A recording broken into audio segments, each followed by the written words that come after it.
नमस्कार साथियों। बिहार शिक्षक भर्ती बीपीएससी टीआरई 4.0 के लिए 3000 पीआईक्यूज़ की श्रृंखला में आप सभी का स्वागत है। आज एपिसोड नंबर 37 के अंतर्गत हम आपके लिए लेकर आए हैं बीपीएससी ऑडिटर 2021 प्रश्न पत्र का दूसरा पार्ट। और आज पार्ट 2 में आपका यह पेपर पूरी तरीके से कंप्लीट हो जाएगा। पिछले पार्ट 1 में अगर हम बात करें एपिसोड नंबर 36 में, तो हमने बीपीएससी ऑडिटर से लगभग 55 प्रश्न देखे थे और इन 55 प्रश्न में से ज़्यादातर प्रश्न बहुत ही स्टैंडर्ड लेवल के थे, बहुत अच्छे लेवल के थे। बाकी अभी आप लोग जो भी प्रश्न पत्र आपको कराए जा रहे हैं, जैसे भी कराए जा रहे हैं, आपका जितना भी जानकारी है, जितनी भी समझ है, उस हिसाब से तैयारी कर लीजिए। बाकी अंत समय में हम आपको जो भी महत्वपूर्ण होंगे वो अलग से बता देंगे कि आप इतना इतना तैयार कर लीजिए, ये छोड़ दीजिए। तो अभी आपका काम है कि प्रीवियस ईयर क्वेश्चंस का अवलोकन करना, अपनी समझ को विकसित करना, अपना जो तैयारी है उसका दायरा उसको आगे बढ़ाना। अभी हम इस सेगमेंट में अगर हम बात करें तो प्रीवियस ईयर क्वेश्चंस का आप ओवरऑल मान सकते हैं, एपिसोड 37 चल रहा है तो आप ये मान सकते हैं कि 50 एपिसोड तक मैक्सिमम जाएगा, इससे आगे नहीं जाना चाहिए। बाकी उम्मीद करेंगे कि परीक्षा भी आपकी हो जाए, क्योंकि बहुत लंबे समय से हम पढ़ा भी रहे हैं और बहुत लंबे समय से आप लोग तैयारी भी कर रहे हैं। और आप सभी लोगों की जानकारी के लिए बता दें कि बीपीएससी द्वारा जो विभिन्न परीक्षाएं ली जाती हैं, यहाँ से डायरेक्ट प्रश्न आपको जो है बिहार शिक्षक भर्ती में देखने को मिलते हैं। तो इसलिए आपको प्रीवियस ईयर क्वेश्चंस को तैयार करना बहुत मस्ट हो जाता है। पिछले वीडियोज़ में हमने आपसे बात किया था कि बीपीएससी असिस्टेंट का पेपर हुआ था 2023 में, और बीपीएससी असिस्टेंट के पेपर से प्री और मेंस से 14 प्रश्न के आसपास पीआरटी में डायरेक्ट फंसे थे, मतलब हूबहू सेम प्रश्न फंसे थे, रिपीट हुए थे, दोबारा से पूछे गए थे आपके टीआरई 3 री एग्ज़ाम में। तो कहने का मतलब यही है कि प्रीवियस ईयर सेगमेंट आप अच्छे से तैयार कर लीजिए। किस सेगमेंट से, किस परीक्षा से आपका प्रश्न फंस जाए वो आपकी किस्मत पे डिपेंड करेगा, ठीक है। तो इस चीज़ को आप लोग बहुत गंभीरता से लीजिए। प्रीवियस ईयर क्वेश्चंस में हमने आपको बार बार बताया है कि जो है घटना चक्र का जो पीआईक्यूज़ है, जैसे आपने घटना चक्र पुस्तक ली होगी तो जितना भी सिविल सर्विसेज का पीआईक्यूज़ है उसको तैयार कर लीजिए, मैथ रीजनिंग इंक्लूडेड। इसके अलावा हमने आपको बताया है कि जो हम 3000 पीआईक्यूज़ की श्रृंखला करा रहे हैं, इसको आप बहुत अच्छे से तैयार कर लीजिए, क्योंकि इसमें ज़्यादातर प्रश्न वो हैं जो घटना चक्र में नहीं दिए हैं। इतना आप अगर तैयार कर लेते हैं तो आपका बहुत तैयारी अच्छा हो जाएगा। साथ में जो हम आपको एनसीईआरटी आधारित एमसीक्यूज़ कराए हैं, फिलहाल में अभी हमने साइंस और ज्योग्राफी का कराया है, इसको आप बहुत अच्छे से कमांड कर लीजिए, तैयार कर लीजिए, तो आपका ज़्यादातर प्रश्न आपका हो जाएगा। बाकी आपका एग्ज़ाम लेवल पीआरटी है, लेकिन जो भी प्रीवियस ईयर सेगमेंट में क्वेश्चंस है, कुछ क्वेश्चंस हार्ड भी हो जाते हैं, जैसे कि कल हमने जो साइंस के प्रश्न कराए थे कुछ हार्ड भी थे, तो उसके लिए आपको बहुत ज़्यादा चिंतित नहीं होना है। और बाकी इस चीज़ का आप लोग विश्वास कीजिए कि जितना भी हम आपको पढ़ा रहे हैं उतने से आपका काम हो जाएगा, परीक्षा आपकी निकल जाएगी। इसके अलावा अगर हम बात करें तो साइंस आप लोगों का आसान हो जाए, तो हमने एनसीईआरटी एमसीक्यूज़ तो करा ही है, आप उसको अच्छे से तैयार कर लीजिए। साथ में साइंस का जो हमने थ्योरी नोट्स अभी हाल फिलहाल में आपको हमारे टेलीग्राम चैनल में दिया है, जैसे कि फिजिक्स का अलग दिया है, केमिस्ट्री का अलग दिया है, बायोलॉजी का अलग दिया है, छोटे छोटे नोट्स हैं, आप इसको अच्छे से तैयार कर लीजिए। क्योंकि ये जो है लूसेंट प्लस एनसीईआरटी प्लस घटना चक्र में जितने भी प्रीवियस ईयर क्वेश्चन पूछे गए हैं उनको जो है इंक्लूड करते हुए नोट्स बने हैं, तो आप इन नोट्स को भी अच्छे से तैयार कर लीजिए। खासकर जो जीएस सेगमेंट वाले अभ्यर्थी हैं जो 8 नंबर की जीएस के लिए परेशान रहते हैं, तो आप यहाँ से आप जो है थ्योरी सेक्शन बहुत अच्छे से तैयार कर सकते हैं। आगे बढ़ते हैं, प्रश्नों को स्टार्ट करते हैं, और आज हम बचे हुए प्रश्नों को लेने वाले हैं, और साथ में जो है कुछ प्रश्नों में आप लोगों के डाउट रह गए होंगे तो उन पर भी थोड़ा सा चर्चा हम कर लेते हैं। जो भी कमेंट्स आए हैं उन्हीं के आधार पर हम डाउट्स ले रहे हैं, क्योंकि जब आप कमेंट नहीं करते तो फिर डाउट लेने का कोई मतलब भी नहीं रहता है, ठीक है। तो अब हम यहाँ बात करते हैं। पहला प्रश्न था, एक 1857 के विद्रोह के समय दिल्ली का प्रभारी अंग्रेज अधिकारी कौन था? तो हमने आपको बताया था कि कर्नल रिप्ले जो है वो संभावित उत्तर हो सकते हैं, लेकिन हमने आपको बताया भी था कि ये डाउटफुल है, क्योंकि एग्जैक्टली जो है दिल्ली का प्रभारी अंग्रेज अधिकारी कौन था ये कहीं भी वर्णित नहीं है, कहीं भी मेंशन नहीं है। इस प्रश्न का राइट आंसर बीपीएससी ने उपयुक्त में से कोई नहीं माना था। अभी एक अभ्यर्थी का कमेंट आया था, तो उन्होंने साइमन फ्रेजर का नाम लिया था, तो साइमन फ्रेजर के बारे में भी जान लीजिए, कौन थे साइमन फ्रेजर।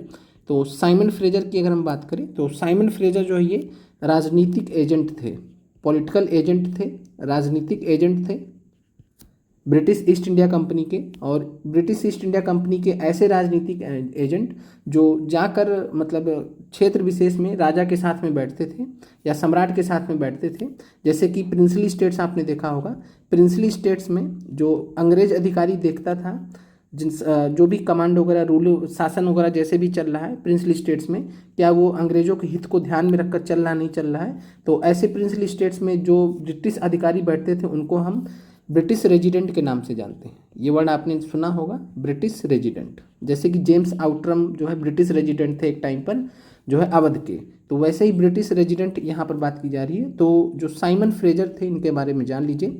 साइमन फ्रेजर जो है ये ब्रिटिश जो है रेजिडेंट थे, कहाँ पर थे, दिल्ली में, बहादुर शाह के साथ में। तो बहादुर शाह का जो भी शासन था उसको देखने के लिए ब्रिटिश रेजिडेंट कौन थे, साइमन फ्रेजर थे। क्लियर है। बाकी दिल्ली का प्रभारी अंग्रेज अधिकारी इनको हम मतलब डायरेक्टली नहीं मान सकते हैं। बाकी ब्रिटिश रेजिडेंट के रूप में, राजनीतिक एजेंट के रूप में साइमन फ्रेजर को याद रखिएगा। ठीक है, महत्वपूर्ण है इस दृष्टि से। अब हम बात कर लेते हैं इनको भी, फ्रेजर की बात करें तो फ्रेजर की हत्या कर दी गई थी, ठीक है, विद्रोहियों द्वारा। अब हम बात कर लेते हैं कर्नल रिप्ले का। कर्नल रिप्ले के बारे में अगर हम बात करें तो कर्नल रिप्ले जो है, हमने आपसे बात भी किया था कि कमांडिंग ऑफिसर थे ये उस समय, और ये 54 नेटिव इन्फेंट्री देख रहे थे दिल्ली में, 54 नेटिव इन्फेंट्री। और जब मेरठ से कूच किया विद्रोहियों ने तो 54 नेटिव इन्फेंट्री को कमांड कर रहे थे कर्नल रिप्ले। कर्नल रिप्ले का जो है कश्मीरी गेट के पास में, दिल्ली में कश्मीरी गेट नाम एक जगह है, जो भी वहाँ के अभ्यर्थी होंगे वो जानते होंगे। तो कश्मीरी गेट के पास में मुठभेड़ होता है कर्नल रिप्ले का विद्रोहियों से, और विद्रोही उनको जो है मार मार के ख़त्म कर देते हैं। तो कर्नल रिप्ले सबसे पहले मारा जाने वाला कह सकते हैं जो है व्यक्ति रहता है। तो कर्नल रिप्ले की हत्या यहाँ पर हो जाती है एक हिसाब से। बाकी इस प्रश्न का एग्जैक्ट उत्तर जो है मिला नहीं है, तो बाकी हम दो नाम यहाँ पर चल रहे हैं, जैसे कर्नल रिप्ले चल रहा है। अब कहीं किसी सोर्स में मिले तो समझ में भी आए। अब बीपीएससी भी अपने तरफ से उत्तर नहीं बताता है। कर्नल रिप्ले का हमने कहानी बता दिया, साथ में एंड्रू जो है साइमन फ्रेजर का। साइमन फ्रेजर कौन थे, तो साइमन फ्रेजर जो है ये ब्रिटिश रेजिडेंट थे, तो ये आपको ध्यान रखना है। चलिए अब अगला क्वेश्चन है, एक प्रश्न संख्या 30 था, उसमें डाउट था किसी अभ्यर्थी को, तो उसके बारे में हम थोड़ा सा चर्चा कर लेते हैं। प्रश्न संख्या 30 है। प्रश्न संख्या 30 क्या है, एक फ्यूज तार की धारा क्षमता निर्भर नहीं करती है। तो फ्यूज तार की जो धारा क्षमता होती है वो क्या होती है, तो करंट कैरिंग कैपेसिटी होता है। इंग्लिश में हम बात करें तो current carrying capacity of A fuse wire. तो जो करंट कैरिंग कैपेसिटी होता है फ्यूज वायर का, वो होता क्या है, तो ये मैक्सिमम करंट होता है जो एक फ्यूज के थ्रू बह सकता है।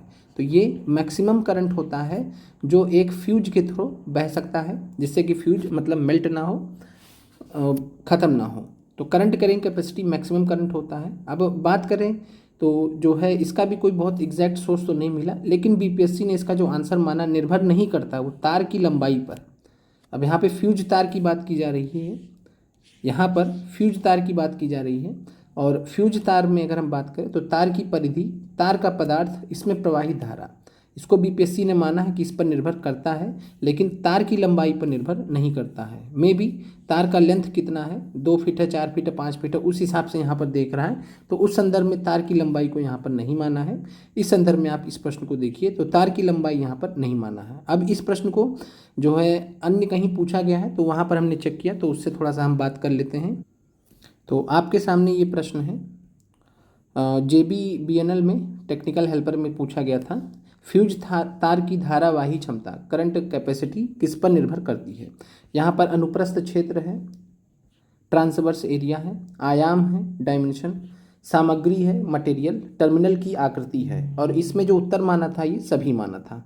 तो अनुप्रस्थ क्षेत्र दिया है, आयाम दिया है, सामग्री दिया है, टर्मिनल की आकृति, ये सभी पर जो है ये क्या होता है, फ्यूज तार की धारावाही क्षमता डिपेंड करता है। इसके अलावा एक प्रश्न और भी था, एक फ्यूज की धारा वहन क्षमता कौन से कारकों पर निर्भर करती है, तो फ्यूज तार के आकार पर, फ्यूज पदार्थ पर, फ्यूज के आसपास के वातावरण पर, इन चीज़ों पर जो है ये डिपेंड करती है। बाकी मतलब ये प्रश्न पूछे गए हैं, मे बी अगर लेंथ पर डायरेक्टली डिपेंड कर रहा होता तो मे बी यहाँ पर ऑप्शन में होता। ठीक है, तो बाकी आप इस चीज़ को देख लीजिए। अलग और किस तरीके से पूछा जा सकता है, जो 2 प्रश्न हमें प्रीवियस ईयर क्वेश्चंस में मिले हैं अलग अलग आयोग में, वहाँ पर ये प्रश्न जो है मतलब उसमें लेंथ नहीं दिया गया, कहीं भी पूछा है किस पर निर्भर करता है, तो यहाँ पर फ्यूज तार के आकार पर, फ्यूज का जो पदार्थ है कैसा पदार्थ है, फ्यूज के आसपास के वातावरण पर। यहाँ पर अगर हम बात करें तो यहाँ पर अनुप्रस्थ क्षेत्र है, आयाम है, सामग्री है, टर्मिनल की आकृति है। क्लियर है, आगे बढ़ते।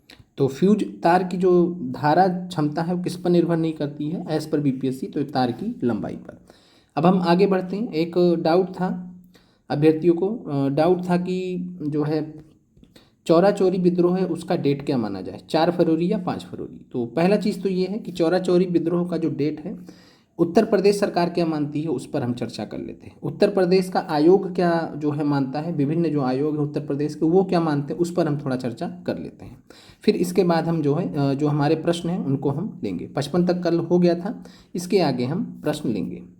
चलिए, तो यहाँ पर आपके सामने स्रोत है पीआईबी का, प्रेस इन्फॉर्मेशन ब्यूरो, जो कि भारत सरकार का है।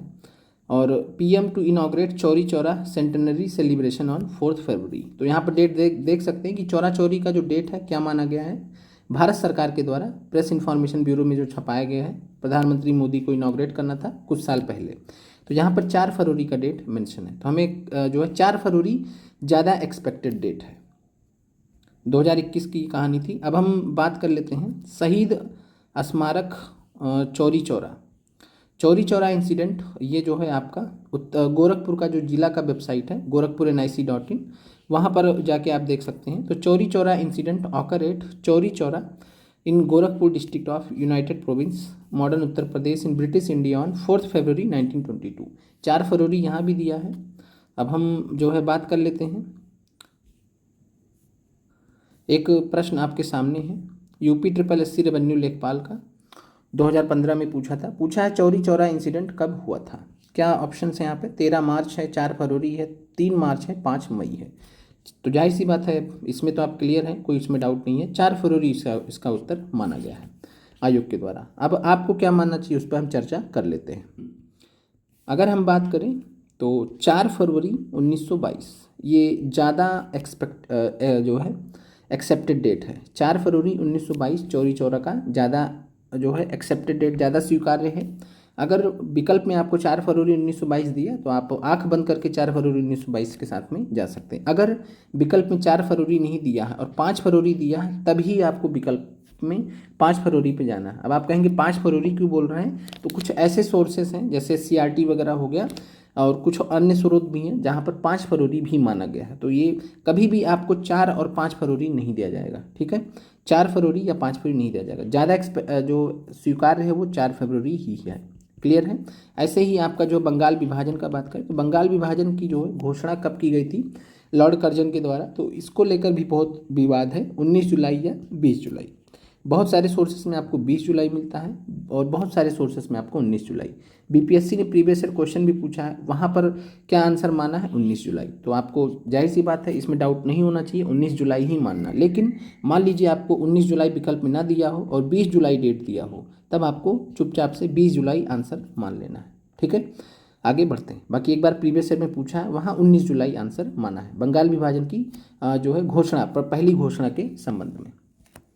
चलिए आगे बढ़ते हैं। यहाँ पर एक वैसे देख लेते हैं, करंट अफेयर्स के कुछ क्वेश्चन हैं उसे हमें स्किप ही करना है। अब एन एरा ऑफ डार्कनेस पुस्तक के लेखक कौन है, तो ये आपको मालूम भी होगा, शशि थरूर इस पुस्तक के लेखक है। जब इन्होंने लिखा था तब बहुत जो है पूछा गया था विभिन्न विभिन्न आयोग में। चलिए अब हम बात कर लेते हैं। करंट अफेयर्स के क्वेश्चन आपके काम के नहीं हैं, छोड़ दीजिए, बहुत ज़्यादा इसमें देखने की ज़रूरत भी नहीं है। बाकी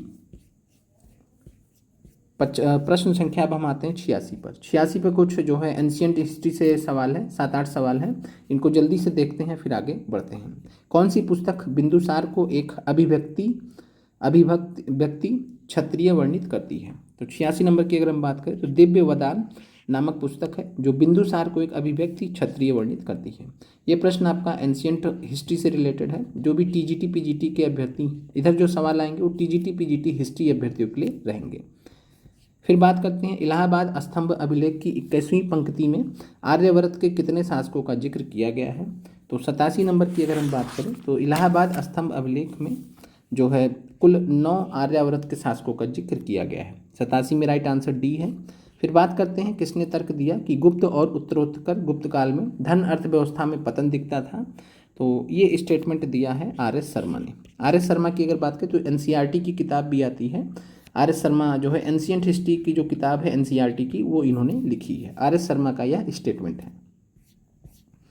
चलिए अगला है भूमि अनुदान किन्हें दिए गए थे जो शाही दरबार से जुड़े हुए थे। तो ये मिडाइवल इंडिया से रिलेटेड सवाल है TGT PGT के लिए। तो भूमि अनुदान किन्हें दिए गए थे? जो शाही दरबार से जुड़े हुए थे। तो भूमि अनुदान जो है सामान्यतः जो दिए जाते थे वो ब्राह्मणों को दिए जाते थे, ब्राह्मणों को ही देने की प्रथा स्टार्ट हुई थी। तो भूमि अनुदान, लैंड ग्रांट्स ब्राह्मणों को देने की प्रथा स्टार्ट की गई थी। ये शाही दरबार से जुड़े हुए व्यक्ति थे। अगला है आपका 90, अमीर ए शिकार की पदवी पर बलबन को किसने नियुक्त किया? तो अमीर ए शिकार की पदवी पर बलबन को किसने नियुक्त किया, ये आपसे पूछा जा रहा है। तो ये थे मुइजुद्दीन बहराम शाह।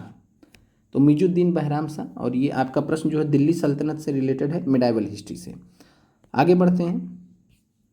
अकबर के राज्य के समय बिहार कितने सरकारों में बटा हुआ था? तो बिहार स्पेशल में मिडाइवल हिस्ट्री का सवाल है, टीजीटी पीजीटी के लिए ही महत्वपूर्ण है। तो अकबर के राज्य के समय बिहार कितने सरकारों में बटा हुआ था? तो बिहार जो है बात करें तो ये 7 सरकारों में बटा हुआ था। राइट आंसर आपका बी है।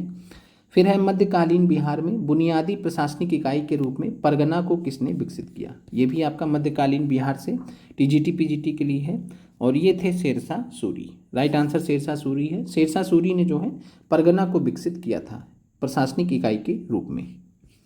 फिर है आलमगीर नामा किसने लिखा है? तो आलमगीर नामा जो है ये लिखा था मिर्जा मोहम्मद काजिम ने। अगले प्रश्न पर चलते हैं। किसने खुद और मुकद्दमों को इस हद तक पदावनत कर दिया था कि उनकी स्त्रियों को मुसलमानों के पैरों में घरों में काम करना पड़ा था? तो यहाँ पर अगर हम बात करें तो खुद और मुकद्दम्स जो होते थे, खुद और मुकद्दम्स, तो ये कुछ जो है अधिकारी टाइप के होते थे, छोटे अधिकारी टाइप के। और अलाउद्दीन खिलजी के समय में, जब अलाउद्दीन खिलजी आए तो खुद और मुकद्दम्स का जो पोस्ट था इसको ही इसने ख़त्म कर दिया। जब पोस्ट ख़त्म कर दिया तो बेचारे गरीब हो गए, और जब गरीब हो गए तो इनकी जो स्त्री लोग थी, यानी इनकी जो वाइफ लोग थी, इन खुद और मुकद्दम्स की, जो पहले मौज काट रही थी, अब इनको जो है मुसलमानों के घरों में काम करना पड़ा कि रोजी रोटी चल पाए। तो अलाउद्दीन खिलजी ने खुद और मुकद्दम्स को मतलब ख़त्म ही कर दिया था एक हिसाब से। चलिए अगला है, दिल्ली के किस सुल्तान ने सजदा की परंपरा को प्रारंभ किया? ये नॉर्मली भी आपको मालूम होगा, सजदा की परंपरा जो है ये बलबन लेकर आया था। राइट आंसर आपका 95 में बी है। अगेन ये जो है मिडाइवल हिस्ट्री का सवाल है। अब हम आते हैं जो है नॉर्मल सवाल पे। ठीक है, अब ये टीजीटी पीजीटी के लिए जो सवाल थे ये समाप्त होते हैं, टीजीटी पीजीटी हिस्ट्री के लिए ये सवाल समाप्त होते हैं। फिर है, भारत में कपास की पैदावार के लिए कृषि विभाग की स्थापना की मांग किसने की थी? तो ये जो है मॉडर्न हिस्ट्री से रिलेटेड सवाल है। तो भारत में कपास की पैदावार के लिए कृषि विभाग की स्थापना की डिमांड किसने की थी? लंदन कॉटन सप्लाई एसोसिएशन ने, ब्रिटिश चैम्बर्स ऑफ कॉमर्स ने, ब्रिटिश ईस्ट इंडिया एसोसिएशन ने, मैनचेस्टर कॉटन सप्लाई एसोसिएशन ने। तो यह डिमांड किया था मैनचेस्टर कॉटन सप्लाई एसोसिएशन ने कि भारत में कपास की पैदावार के लिए कृषि विभाग, एग्रीकल्चरल डिपार्टमेंट की स्थापना की जाए। ऐसी मांग मैनचेस्टर कॉटन सप्लाई एसोसिएशन ने किया था। चलिए अगला सवाल है 96 के बाद 97, बंगाल में एक नए भू अभिजात वर्ग की स्थापना किसने की थी? तो भू अभिजात वर्ग एक जमींदार वर्ग आप समझ सकते हैं। तो भू अभिजात वर्ग की स्थापना बंगाल में किसने की थी? तो ये थे मुर्शीद कुली खान। मुर्शीद कुली खान बंगाल में जो है योग्य रूलर थे, और इन्हीं के जो है वो कमेंट कीजिएगा कि सिराजुद्दौला मुर्शीद कुली खान के क्या थे? मुर्शीद कुली खान के बाद जो है आगे चल के सिराजुद्दौला जो है बंगाल के नवाब बने थे। तो बंगाल में एक नए भू अभिजात वर्ग की स्थापना मुर्शीद कुली खान ने की थी। आगे बढ़ते हैं। अगला है आपका मॉडर्न हिस्ट्री से रिलेटेड सवाल है, अमृत बाजार पत्रिका का संस्थापक संपादक कौन था? तो यहाँ पर संस्थापक संपादक का मतलब क्या होता है? तो संस्थापक संपादक का मतलब होता है कि जब स्थापना हुई तब संस्थापक रहा होगा वो व्यक्ति, स्थापना के साथ में ही संपादन प्रारंभ कर दिया हो, ऐसे व्यक्ति को हम संस्थापक संपादक कहते हैं। क्लियर है? तो अमृत बाजार पत्रिका का संस्थापक संपादक कौन था? ये आपको मालूम है, शिशिर कुमार घोष। एक ही विकल्प है, शिशिर कुमार घोष। अब यहाँ पर थोड़ा सा जान लीजिए, क्या जानना है कि शिशिर कुमार घोष ने जो है अमृत बाजार पत्रिका को कब शुरू किया था? 1868। ये आपको वर्ष मालूम होना चाहिए। क्या अकेले शुरू किया था या कोई और भी था? तो शिशिर कुमार घोष के साथ में इनके भाई मोतीलाल घोष थे। तो दो नाम आप याद रखिएगा, शिशिर कुमार घोष और मोतीलाल घोष ने मिलकर 1868 में अमृत बाजार पत्रिका का जो है शुरू किया था संस्थापक, और इसके संपादन का कार्य शिशिर कुमार घोष देख रहे थे। अमृत बाजार पत्रिका वही पत्रिका है जब लॉर्ड लिटन का वर्नाकुलर प्रेस एक्ट आया था, लॉर्ड लिटन का वर्नाकुलर प्रेस एक्ट आया था 1878 में। तो इससे बचने के लिए रातों रात, बंगाली भाषा में था ये, अमृत बाजार पत्रिका, रातों रात जो है अंग्रेजों की कार्रवाई से बचने के लिए जो है इसको अंग्रेजी में कन्वर्ट कर दिया गया था, तो इसलिए भी ये बहुत फेमस हुआ था। तो शिशिर कुमार घोष अमृत बाजार पत्रिका के संस्थापक संपादक रहे हैं। चलिए अब हम आगे बात करते हैं। देशी राज्यों के साथ संबंधों में सर्वोच्चता की शक्तियों को सुस्पष्ट रूप से किसने परिभाषित किया? तो जो देशी राज्य थे, जो प्रिंसली स्टेट्स थे, उनके साथ संबंधों में जो सर्वोच्चता की शक्तियों को, मतलब यहाँ पर ब्रिटिश पैरामाउंसी की बात की जा रही है कि जो ब्रिटिश पैरामाउंसी है, ब्रिटिश क्राउन की जो कह सकते हैं कि जो सर्वोच्चता है, उसको सुस्पष्ट रूप से किसने प्रभावित किया? तो लॉर्ड मेयो नहीं है, लॉर्ड सॉलिसबरी भी नहीं है, लॉर्ड लिटन भी नहीं है, लॉर्ड कर्जन जो है ये राइट आंसर है। 99 में डी है, थोड़ा कन्फ्यूजन हो सकता है आपके लिए, लेकिन ध्यान रखिएगा लॉर्ड कर्जन के समय में 1899 से 1905 लॉर्ड कर्जन को जो है विस्तारवादी माना जाता है। लॉर्ड लिटन विस्तारवादी था, फिर लॉर्ड कर्जन विस्तारवादी आया। लॉर्ड कर्जन ने कुछ स्टेटमेंट वगैरह दिए थे कि जो भी देशी रियासत हैं वो अपने में स्वतंत्र हैं ब्रिटिश पैरामाउंसी के अंतर्गत, यानी क्राउन के अंतर्गत वो अपने में काम करने के लिए स्वतंत्र हैं। इस प्रकार से इन्होंने जो है सर्वोच्चता भी बता दिया और बता दें कि आप हमारे गुलाम भी हैं। तो राइट आंसर आपका लॉर्ड कर्जन है। बाकी लॉर्ड कर्जन के बारे में डिटेल में हमने चर्चा किया है। अब हम आते हैं 99 के बाद जो है 106 है, अभी बीच में 101 से आगे के भी प्रश्न आएंगे, तो परेशान नहीं होना है। चलिए, अच्छा प्रश्न आप सभी के सामने है और 101 से लेकर 105 के बीच के प्रश्न हम अभी नीचे इसको कवर कर देंगे। तो निम्नलिखित में से कौन सी एक पर्वतीय चोटी सही सुमेलित नहीं है? भूगोल से रिलेटेड बहुत अच्छा प्रश्न आपके सामने है। और अगर हम यहाँ पर बात करें तो बहुत अरसे बाद हमें एक ऐसा प्रश्न पत्र मिला है जिसमें हर एक विषय से प्रश्न पूछे गए हैं और बहुत अच्छे अच्छे प्रश्न पूछे गए हैं। अभी आगे भी बहुत प्रश्न आएंगे, 150 तक में आप देखिएगा बिहार स्पेशल तक के बहुत अच्छे अच्छे प्रश्न पूछे गए हैं। मतलब जो आप पढ़ते भी हैं, मतलब जो भी हमने पढ़ाया है, देखते भी हैं, सिलेबस भी करते हैं, उसमें जो आप कवर करते हैं तो आप देखते हैं कि यहाँ एक असल में वहाँ से सवाल पूछे गए हैं। चलिए अब हम बात करते हैं पर्वतीय चोटी कौन सी सही सुमेलित नहीं है? अबोर झारखंड, दूनगिरी उत्तराखंड, मिकिर असम, नीमगिरी उड़ीसा। तो अगर हम बात करें एक एक करके, नीमगिरी उड़ीसा में है, ये आपका सही है और ये जो है आपका पूर्वी घाट के अंतर्गत है। मिकिर रेंगमा की बात करें तो मिकिर पहाड़ियाँ जो ये असम में स्थित है। दूनगिरी की बात करें तो दूनगिरी उत्तराखंड में है, दून वगैरह उत्तराखंड में पाए भी जाते हैं, तो दूनगिरी उत्तराखंड में है। अबोर आपको पकड़ लेना चाहिए था, अगर आपने पकड़ लिया तो बहुत अच्छी बात है। अबोर जो है हम बात कर लेते हैं डाफला, मिरी, अबोर और मिश्मी, ये चार पहाड़ियां हैं, हमने पहले भी चर्चा किया है। डाफला, मिरी, अबोर और मिश्मी, ये चार पहाड़ियां हैं जो शिवालिक का भाग हैं, जो शिवालिक का भाग हैं और ये अरुणाचल प्रदेश में स्थित है। अरुणाचल प्रदेश में स्थित है, शिवालिक का भाग है। तो राइट आंसर अबोर होना चाहिए, ये आपका गलत है। अरुणाचल प्रदेश में अबोर की पहाड़ियाँ हैं। क्लियर है? 106 आपको बहुत अच्छा प्रश्न था। अगला प्रश्न आपके सामने है, अगेन अच्छा प्रश्न है। 107 में निम्नलिखित में से कौन सा एक कथन सही नहीं है? गलत कथन आपको बताना है, तो ध्यान रखिएगा, गलत कथन आपको बताना है। पांचवा विकल्प आप देख ही रहे हैं, कौन उपयुक्त में से कोई नहीं या एक से अधिक। चलिए, चार ऑप्शंस आपके सामने हैं। भारत में गुजरात में सबसे बड़ा समुद्री तट है, तो आपको मालूम है कि गुजरात का जो समुद्री तट है सबसे लंबा है कि नहीं है? नए पैमाने से भी पुराने पैमाने से भी, दोनों पैमाने से सबसे बड़ा समुद्री या सबसे लंबा समुद्री तट किसका है? गुजरात का है। भारत में जोग जलप्रपात उच्चतम जलप्रपात है, ये भी अपने आप में सही है। फिर है महान सीमा भ्रंश गुजरात तथा राजस्थान राज्य में निहित है, ये भी सही है। याद रखिएगा जो है ग्रेट बाउंड्री फॉल्ट इसको बोलते हैं, ग्रेट बाउंड्री फॉल्ट। इसके अलावा ग्रेट बाउंड्री फॉल्ट को आप दो रूप से पढ़ते हैं, एक तो महान सीमा भ्रंश इसको बोलते हैं, गुजरात तथा राजस्थान को अलग करता है, पहला चीज़ है। दूसरा आप पढ़ते हैं शिवालिक और जो है ग्रेट प्लेन्स ऑफ इंडिया को अलग करता है, शिवालिक और उत्तरी भारत के मैदान को अलग करता है। शिवालिक और उत्तरी भारत के मैदान को जो भ्रंश अलग करता है, सीमा भ्रंश, उसको भी हम ग्रेट बाउंड्री फॉल्ट बोलते हैं। तो दोनों चीज़ें आपको ध्यान रखना है। अब हम बात करते हैं, ये तीनों तो सही हैं, गलत कौन सा है? गलत है आपका भारत में कोआलम सबसे बड़ा समुद्र तट है, ये आपका गलत है। तो सबसे बड़ा समुद्र तट कौन सा है ये आप जो है नोट कर लीजिए। तो भारत में सबसे बड़ा या सबसे लंबा जो तट है उसका नाम है मैरीना बीच। मैरीना बीच, और मैरीना बीच कहाँ पर है? तो ये जो है चेन्नई में है, तमिलनाडु में। चेन्नई में, तमिलनाडु में। तो मैरीना बीच चेन्नई तमिलनाडु में, इसको सबसे बड़ा बीच या सबसे लंबा समुद्री तट माना गया है। तो ये आपका गलत स्टेटमेंट है। थोड़ा नया सवाल रहा होगा आपका। चलिए अगला सवाल है, ये हमने आपसे डिस्कस कर रखा है, पढ़ा रखा है, आप इसको आराम से पकड़ सकते हैं। निम्नलिखित नदियों को ध्यान में रखते हुए कावेरी नदी की सहायक नदियों की पहचान कीजिए।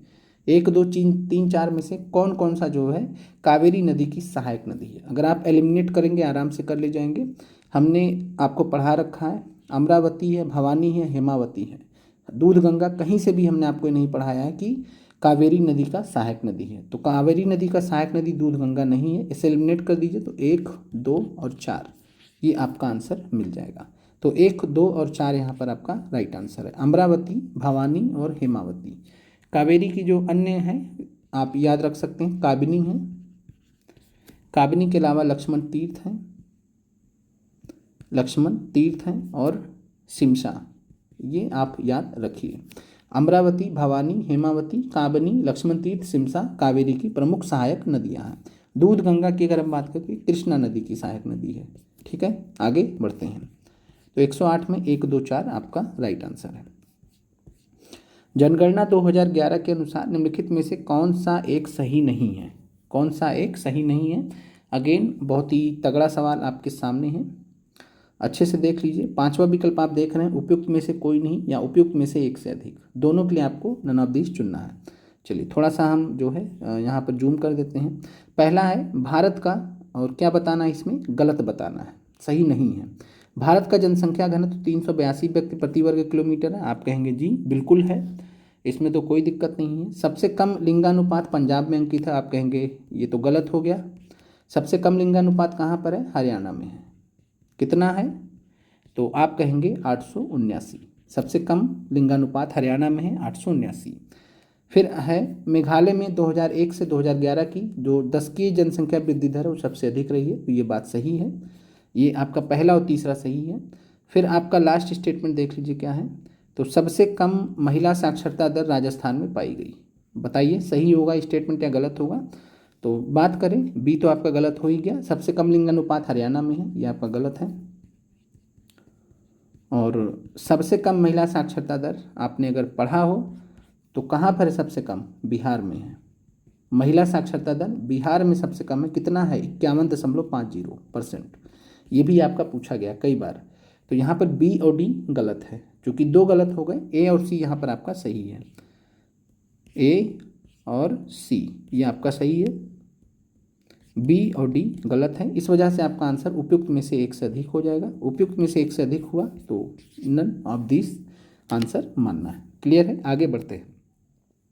बाकी प्रश्न आपका आपके पैटर्न के हिसाब से रहेगा, जो भी 5 विकल्प होते हैं कुछ उसी प्रकार से आपका प्रश्न पूछा जाएगा। चलिए आगे बढ़ते हैं। किसने दास्ता की संस्था की आलोचना की और इसे गैर इस्लामी वर्णित किया? चलिए देख लेते हैं कौन थे ये 100 नंबर में। तो 100 नंबर की अगर हम बात करें तो दास्ता की संस्था की आलोचना की, गैर इस्लामी से वर्णित किया, ये थे सर सैयद अहमद खान। इनसे, और सर सैयद अहमद खान चूँकि आपके सिलेबस में है तो ध्यान रखिएगा, दास्ता की संस्था की आलोचना की, गैर इस्लामी वर्णित किया था। और सैयद अहमद खान की अगर हम बात करें तो अलीगढ़ आंदोलन के लिए जाने जाते हैं।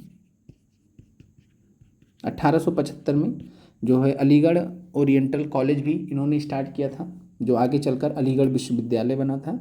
तो अलीगढ़ कॉलेज भी इन्होंने बनाया था 1875 में। 1875 में ही अलीगढ़ आंदोलन भी इन्होंने शुरू किया था। चलिए आगे बढ़ते हैं। 100 के बाद 101 में अच्छा प्रश्न आपका बिहार स्पेशल का, हमने आपसे बहुत बार डिस्कस किया है। 1857 की क्रांति के दौरान पटना डिवीजन का कमिश्नर कौन था? विलियम टेलर था, ब्रिगेडियर डगलस था, एस.सी. वेग था, कैप्टन आर.पी. हैरिसन था। तो आपने ब्रिगेडियर डगलस के बारे में पढ़ा है, सुना है। अभी याद आ जाएगा, आगे इस पर भी प्रश्न है। तो 1857 की क्रांति के दौरान पटना डिवीजन का कमिश्नर कौन था? तो ये था विलियम टेलर। ये वही विलियम टेलर है जिसने जो है पीर अली को, जो इन्होंने 3 जुलाई को विद्रोह किया था और 7 जुलाई को पीर जुलाई को सरेआम फांसी दी थी। पीर अली को सरेआम फांसी दिया था विलियम टेलर ने। पटना डिवीजन का ये कमिश्नर था या पटना का कमिश्नर था। यही वो व्यक्ति था विलियम टेलर जिसने वहाबी नेताओं को गिरफ्तार भी किया था, जो वहाबी से जुड़े हुए थे, वहाबी आंदोलन से रिलेटेड नेताओं को गिरफ्तार किया था, नज़रबंद करवा दिया था। तो यहाँ पर 101 में ए है। बोले थे आपसे कि 106 तक आपका हो जाएगा, 103 है यहाँ पर, क्या देख लेते हैं एक बार। 106 आपका 109 हो गया है। चलिए ठीक है, कोई दिक्कत नहीं है, जो भी प्रश्न बचे हैं छूटने नहीं चाहिए, क्योंकि बहुत अच्छे अच्छे प्रश्न हैं। अब हम बात करते हैं, ठीक है, कोई सही चल रहा है। 101 का आपका हो गया विलियम टेलर। तो पटना डिवीजन का कमिश्नर कौन था? William Taylor. चलिए अब एक अगेन बिहार स्पेशल से रिलेटेड प्रश्न, और ये प्रश्न किसी का भी गलत नहीं होना चाहिए, ठीक है। हमने आपको बहुत अच्छे से पढ़ाया है। बिहार में 21 अप्रैल 1858 को क्या हुआ था? 21 अप्रैल 1858 को ब्रिगेडियर डगलस के अधीन ब्रिटिश सैन्य दल के विरुद्ध किसने बहादुरी का साथ युद्ध किया था? विलियम डगलस ने ब्रिगेडियर डगलस ने किसको गोली मारी थी? किसको गोली लगी थी जाकर? कुंवर सिंह को। कुंवर सिंह ने अपना हाथ काटकर माँ गंगा को अर्पित कर दिया था। तो राइट आंसर आपका कुंवर सिंह है। 21 अप्रैल 1858 को ब्रिगेडियर डगलस से बचते हुए ये निकल आए थे। चलिए आगे बढ़ते हैं। 23 अप्रैल को अपना अंतिम युद्ध लड़ा था किससे? कैप्टन ली ग्रांट से। 26 अप्रैल को जो है अपनी अंतिम सांसें ली। बीमार थे, हाथ भी काट दिया था, इन्फेक्शन हो गया था, क्योंकि पहले इतना जो है टेक्निकल से चीज़ें नहीं होती थी, हॉस्पिटल वगैरह वगैरह वगैरह, और चूँकि विद्रोही तो कहाँ ही मिलता। तो यहाँ पर राइट आंसर आपका कुंवर सिंह है। देखा आपने, हमने आपको पढ़ा रखा और बीपीएससी ने पूछ भी रखा। ये प्रश्न हमने खुद भी नहीं देखे हैं, लेकिन आपके लिए हम देख रहे हैं, और जब देख रहे हैं तो हमको इस चीज़ की खुशी हो रही कि हाँ, हमने जो पढ़ाया है उससे मतलब मिलता जुलता आसान प्रश्न पूछा जा रहा है, कोई बहुत डिटेल में भी नहीं पूछा जा रहा। चलिए अगला सवाल है, 1904 में किसने अभिनव भारत सोसाइटी को संगठित किया? तो ये सब आपके लिए जो है बहुत आसान सवाल है। अभिनव भारत सोसाइटी रटा हुआ है आपको, BD सावरकर। अभिनव भारत सोसाइटी का बारे में एक और जानकारी रखिएगा, इसकी शुरुआत हुई थी सीक्रेट सोसाइटी के रूप में, मित्र मेला के रूप में। मित्र मेला 1899 में। 1899 में मित्र मेला किसने शुरू किया था? तो BD सावरकर और इनके भाई थे GD सावरकर। BD सावरकर और GD सावरकर, इन्होंने मिलकर मित्र मेला 1899 में शुरू किया था। 1904 में मित्र मेला को अभिनव भारत सोसाइटी के रूप में संगठित किया था BD सावरकर ने। इसके अलावा अभिनव भारत सोसाइटी का 1906 में लंदन में एक शाखा खोला था BD सावरकर ने। तो जब लंदन पूछेगा तो 1906, 1904 में भारत में अभिनव भारत सोसाइटी को संगठित किया था। तो राइट आंसर आपका 103 में B है। 1941 में व्यक्तिगत सविनय अवज्ञा की नीति के द्वारा युद्ध के प्रयासों को शांतिपूर्वक विरोध करने का निर्णय किसने लिया था? तो यहाँ पर जो है थोड़ा सा त्रुटि है, यहाँ पर 1940 होना चाहिए, आपको भी मालूम है। व्यक्तिगत सविनय अवज्ञा या व्यक्तिगत सत्याग्रह जिसको बोलते हैं, तो व्यक्तिगत सत्याग्रह इंडिविजुअल सत्याग्रह कब हुआ था? तो ये हुआ था 17 अक्टूबर 1940 को। 17 अक्टूबर 1940 को व्यक्तिगत सत्याग्रह हुआ था। और व्यक्तिगत सत्याग्रह को स्टार्ट करने का निर्णय किसने किया था? तो व्यक्तिगत सत्याग्रह को लॉन्च किया था महात्मा गांधी जी ने। क्लियर है? महात्मा गांधी जी ने व्यक्तिगत सत्याग्रह को लॉन्च किया था। महात्मा गांधी जी ने पहला सत्याग्रही किसे चुना था? आपने रट रखा होगा। तो ये थे आचार्य विनोबा भावे। आचार्य विनोबा भावे पहले थे। दूसरे कौन थे? तो महात्मा गांधी के सबसे बड़े चेले जवाहरलाल नेहरू। तीसरे कौन थे? तो ये थे ब्रह्मदत्त। ये चीज़ें आपसे पूछा है बीपीएससी ने।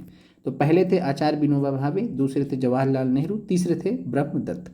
17 अक्टूबर 1940 को व्यक्तिगत सत्याग्रह स्टार्ट किया गया था। क्यों स्टार्ट किया गया था? क्योंकि 8 अगस्त 1940 को 8 अगस्त 1940 को लॉर्ड लिनलिथगो की अगस्त घोषणा हुई थी। अगस्त डिक्लेरेशन हुआ था या अगस्त ऑफर लेके आया था वो। अगस्त ऑफर कब आया था ये भी आपको ध्यान रखना, 8 अगस्त 1940। इसके जस्ट 2 साल बाद भारत छोड़ो आंदोलन हुआ था। तो 8 अगस्त 1940 अगस्त ऑफर जो लाया था, इससे संतुष्ट नहीं थी कांग्रेस। उसके बाद जो है ये 17 अक्टूबर 1940 को गांधी जी ने व्यक्तिगत सत्याग्रह स्टार्ट किया था। तो इस प्रश्न में त्रुटि जो है 1940 इसको कर लीजिएगा, क्लियर हो गया होगा। राइट आंसर आपका महात्मा गांधी है। आगे बढ़ते हैं 105। चलिए, बहुत अच्छा सवाल है, ये भी हमने आपसे डिस्कस कर रखा है, पढ़ा रखा है। नवंबर 1936 में भागा दिखारी पट्टेदारों को जमींदारों के बेदखली प्रयासों के विरुद्ध बढ़िया ताल जो मुंगेर में है, तो बढ़िया मुंगेर में किसने एक बड़ा आंदोलन प्रारंभ किया? तो बढ़िया ताल आंदोलन 1936 के नाम से जाना जाता है। ये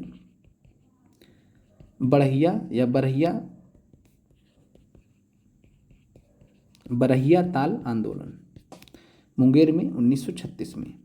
और अगर हम बात करें तो ये कार्यानंद शर्मा के नेतृत्व में हुआ था। कार्यानंद शर्मा के नेतृत्व में हुआ था। स्वामी सहजानंद सरस्वती ने, जो कि बिहार किसान सभा के अध्यक्ष थे, बिहार किसान सभा के जो हेड थे स्वामी सहजानंद सरस्वती, उन्होंने जो है कार्यानंद शर्मा को भेजा था कि तुम जाओ और बरहिया ताल जो आंदोलन है उसको लीड करो, शुरू करो, जो भी किसानों की समस्या है उसको देखो। तो बिहार किसान सभा का काम था ये सब, ठीक है। तो राइट आंसर आपका बिहार किसान सभा, वही जो नवंबर 1929 में सोनपुर के मेले में स्थापित की गई थी स्वामी सहजानंद सरस्वती जी के द्वारा। तो बिहार किसान सभा यहाँ पर आपका राइट आंसर है। अगला सवाल आपका है, चलिए 106 से लेकर जो है हमने 109 तक डिस्कस कर लिया है। 110 नंबर का सवाल है, अगेन अच्छा सवाल है आपके सामने। निम्नलिखित में से कौन भारत में कहवा उत्पादन में अग्रणी है? कॉफ़ी प्रोडक्शन में नंबर 1 पर कौन सा राज्य है? आंध्र प्रदेश है, कर्नाटक है, केरल है या तमिलनाडु है? तो कमेंट करके बताइए कि भारत में कहवा उत्पादन में, कॉफ़ी उत्पादन में नंबर 1 पर राज्य कौन सा है। तो आपको मालूम होगा कि कहवा उत्पादन में या कॉफ़ी उत्पादन में कौन सा है, तो कर्नाटक है। बाबा बुदान की पहाड़ियाँ इसके लिए फेमस है, बाबा बुदान की पहाड़ियाँ इसके लिए फेमस हैं। तो राइट आंसर आपका कर्नाटक है। बाकी पिछले बार भी हमने आपसे पूछा था, एनसीईआरटी में हमने आपको पढ़ा रखा है कि यमन देश से किसी ने अरेबिका किस्म की जो कॉफ़ी है उसको बाबा बुदान की पहाड़ियों पर जो है इंट्रोड्यूस किया था। उनका नाम भी था बाबा बुदान, उन्हीं के नाम से बाबा बुदान की पहाड़ियाँ पड़ी हैं। यमन देश से लाए गए थे ये बीज अरेबिका किस्म के। तो अरेबिका किस्म की खेती भारत में शुरू की गई थी, यमन से लाया गया था। कॉफ़ी की एक किस्म थी। कर्नाटक जो है इसके उत्पादन में अग्रणी है। 111 है, अच्छा सवाल आपके सामने है, बहुत महत्वपूर्ण भी है। जनगणना 2011 के अनुसार अनुसूचित जनजाति का अधिकतम प्रतिशत किस राज्य में पाया जाता है? ये आपका टीआरई 3 में रिपीटेड है, ये 2021 का पेपर है और टीआरई 3 के एग्जाम में ये सवाल पूछा गया था, शायद जहाँ तक हमें ध्यान है पूछा गया था।